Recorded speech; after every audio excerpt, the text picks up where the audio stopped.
He was the boy from Bootle who became a legend at Anfield, a defender who wore the red shirt 737 times, who bled for Liverpool, who stood tall on European nights when the cop roared. Jamie Carragher wasn't just a footballer. He was a symbol of loyalty, grit, and Scouse pride. For decades, he was celebrated as one of Liverpool's most dependable warriors. But like all icons, behind the chants and the glory, there were cracks in the image. Carragher was never the graceful defender. He was the scrapper, the one who dragged his teammates through mud and blood. But with that passion came a dark streak.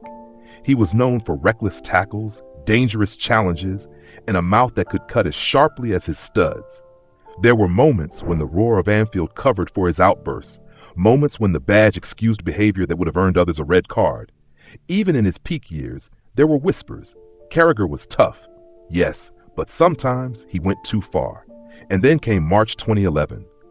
Liverpool versus Manchester United, the fiercest rivalry in English football. The match was tense, full of heat, full of hostility.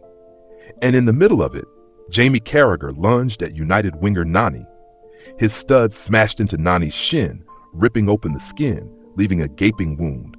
Nani collapsed, screaming in pain, blood pouring down his leg as teammates and medics rushed to his side. The images were shocking, graphic enough to make fans wince even through their television screens. The referee produced only a yellow card, a decision that baffled millions watching. For many, it was a challenge worthy of a straight red, a challenge that could have broken a leg. After the match, Carragher went into the United dressing room to apologize. Nani refused to accept it. The tackle had gone too far. It was reckless, dangerous, and unforgettable. For Liverpool fans, it was Carragher's warrior spirit. For neutrals and rivals, it was thuggery, plain and simple. But this wasn't the only moment when Carragher's temper boiled over. Years earlier, in 2002, during an FA Cup tie against Arsenal, Carragher was pelted with coins thrown from the crowd. Most players would have left the matter to officials. Carragher didn't. In a fit of anger, he picked up one of the coins and hurled it back into the stands. The referee had no choice. Straight red card. The police became involved, issuing Carragher with a formal warning. It was the kind of moment that could have defined a career for all the wrong reasons. Violence directed back at supporters is one of football's darkest taboos. Yet once again, Carragher's reputation somehow survived. And then came the international stage. The year was 2006. England had reached the quarterfinals of the World Cup, facing Portugal in Gelsenkirchen. The game had ended in a goalless draw. Penalties would decide who advanced. The tension was suffocating. Every man who stepped up carried the hopes of a nation. Carragher was called forward. He placed the ball, took his steps, and buried his shot. Relief surged through him until the referee blew his whistle. He had taken it too early, striking the ball before being signaled. The penalty didn't count. He was ordered to take it again. And this time, Ricardo, the Portuguese goalkeeper, saved it. England's World Cup dream crumbled, and Carragher's miss became a scar he would carry forever. That moment defined him in a different way. At Liverpool, he was the warrior who never flinched. For England, he became a symbol of missed opportunity, of fine margins and cruel mistakes. Fans remembered the retake. They remembered the miss. And they remembered Carragher's anguish. A moment that was supposed to cement his place in national history instead haunted him long after he hung up his boots. 3 moments, one reckless, one shameful, one tragic, painted the portrait of Carragher the footballer. A man capable of greatness and capable of collapse. A loyal soldier, but one who crossed lines and carried scars. As the final whistle of his career blew in 2013, he left behind a reputation as one of Liverpool's most loyal soldiers. Retirement should have been the closing chapter. Instead, it was the beginning of a second act, one that would make him as famous for his words as for his tackles. Sky Sports signed him almost immediately. Alongside Gary Neville, Carragher became half of the most talked about pundit duo in Britain. He was sharp, analytical, and brutally honest.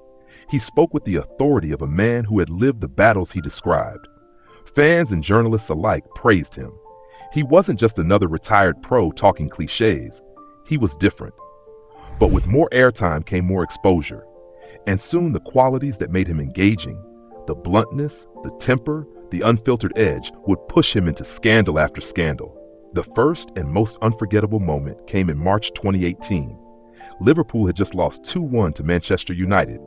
Carragher was driving home when a car pulled alongside him. The driver leaned out, taunting, "Unlucky Jamie lad." 2-1. For most, it would have been a forgettable jibe.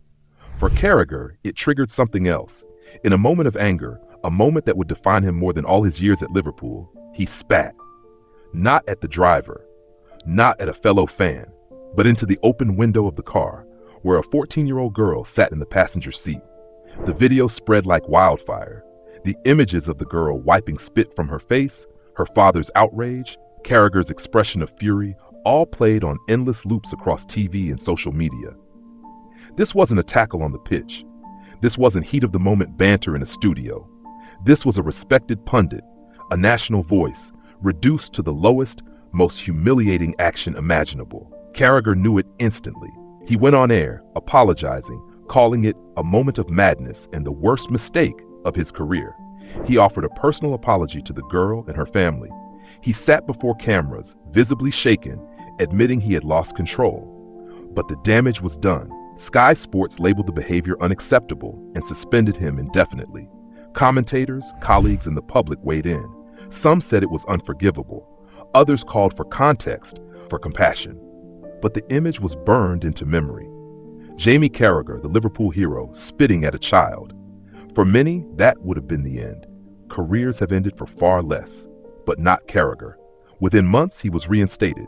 By August 2018, he was back on Sky Sports alongside Neville as if nothing had happened, forgiven, or at least forgotten. But the scandals didn't stop there. On a Champions League night years later, the cameras rolled again, this time in a studio in the United States. Kate Abdo, the polished presenter, bantered with the pundit panel. She teased loyalty to Manchester United even while wearing an Arsenal shirt. It was harmless TV fun until Carragher opened his mouth. With a smirk, he fired off, "Not to Malik," a pointed reference to Abdo's fiancée. The studio fell silent. The joke wasn't funny. It was personal. It was invasive. And it played into something deeper, the casual sexism that runs through football culture, where male colleagues rarely suffer such jabs, but women are fair game. Social media erupted. Commentators called it immature, unprofessional, and humiliating.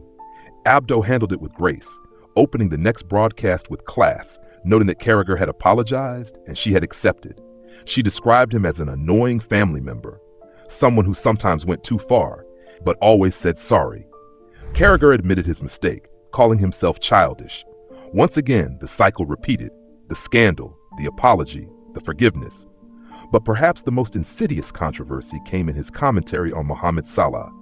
In a debate about Ballon d'Or chances, Carragher dismissed Salah's international prospects. His words weren't shouted in anger, but calmly, in the measured tones of analysis. And yet, they revealed something darker. I think the problem is the fact he's with Egypt, and he's probably not playing in the major tournament as such, or maybe got a great chance of winning. I think it's either the Champions League or the major tournament. Normally, the player who excels in that. The backlash was immediate. Fans and players accused him of disrespecting African football. The Africa Cup of Nations is one of the world's most historic and prestigious tournaments, carrying deep meaning for an entire continent. To dismiss it as not a major tournament was more than ignorance. It was a slap in the face to African players, fans, and history. Former pros like Mito and pundits across the globe condemned his words. And yet again, Carragher offered an apology, saying he had misspoken. And yet again, the apology was enough. He kept his job. One scandal could be forgiven. 2 could be excused as clumsy. But 6? A brutal tackle that gashed open an opponent's leg. A coin thrown back at fans with police involvement. A penalty miss that haunted a nation. Spitting at a child. Sexism live on air. A racist remark about Africa's premier tournament. Any of these could have ended another career. For Carragher, they became footnotes. He was suspended, yes. He apologized, yes. But ultimately he returned, stronger than before, his seat in the studio secured. And so we must ask, how? How does Jamie Carragher remain untouchable? Is it his status as a Liverpool legend? Is it the protective bubble of British football culture, where icons are rarely held accountable? Is it the cycle of outrage and forgiveness that defines modern celebrity? The idea that if you say sorry loudly enough, the public will eventually move on? Or is it something deeper, a reflection of double standards in how we treat men in power? Carragher has been called passionate, loyal, authentic, but those same qualities, when twisted, reveal anger, immaturity, prejudice. Time and again, his career should have been derailed. Instead, he remains on our screens week after week, forgiven by networks, embraced by fans, and invited back by colleagues. Perhaps it says less about him and more about us. Our willingness to excuse, to forget, to move on. Our hunger for familiar voices, even when those voices have spat at a child, belittled a woman, dismissed a continent, or hurled a coin back into the crowd. Fame, it seems, is its own shield. And so Jamie Carragher continues, a legend to many, a cautionary tale to others. Proof that in the world of football, redemption is not just possible, it's inevitable. If you're enjoying this dive into the darker side of celebrity, make sure to subscribe to Dark Celebrity Truths. We've got more stories that reveal how fame twists, corrupts, and survives. Because in the end, Carragher's story isn't just about him. It's about how easily we forgive, how quickly we forget, and how fame hides everything. Like the roar of the cop drowning out a reckless tackle, like a studio laugh covering a cruel remark, like an apology erasing a child's humiliation, like a missed penalty buried beneath another man's failure, like a coin that flew from the pitch into the stands and a career that kept marching on regardless. We ask, how many times is too many? How many mistakes before the curtain finally falls? And yet the curtain hasn't fallen. Not on Jamie Carragher, not yet. Like the clubs he defended, like the badge he wore, his reputation has been battered, bruised, but never destroyed. So we end where we began, with a legend, with a flawed man, with a reminder, fame hides everything until it doesn't.